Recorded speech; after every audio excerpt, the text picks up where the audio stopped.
Department இருக்கும். இப்போ உங்கள் இதில் ஒரு குற்ற செயல் நடந்துச்சுன்னா யார் யார் வருவாங்க? டாக் வருமா? வருவாங்களா? ஸோ அவங்கெல்லாம் எங்கே இருப்பாங்க? அவங்களுக்கு எல்லாருக்கும் ஒரு ரூம் இருக்கும்.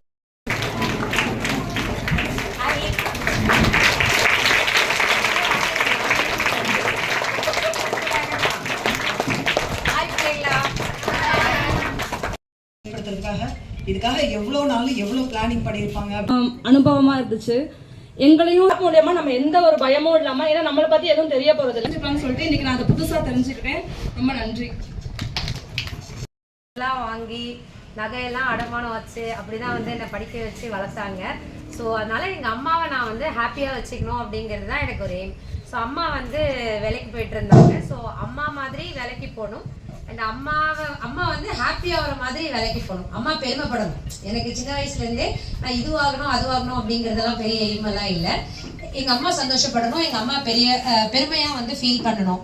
இன்னாரோட பொண்ணு, பங்கஜமோட பொண்ணு அப்படின்ட்டு. அதனால தான் நான் வந்து என் பேருக்கு பின்னாடியுமே பார்த்தீங்கன்னா பிரியங்கா பங்கஜம் இருக்கா.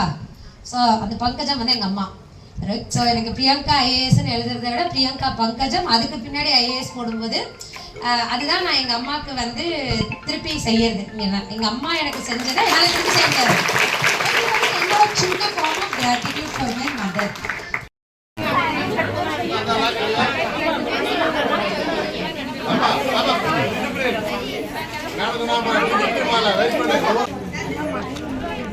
Sir senior, sir senior.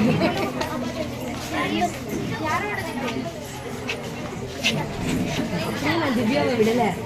Road traffic accident detail அந்த மீட்டிங்கில் கேட்டு வாங்கிக்கிட்டே இருந்தேன்.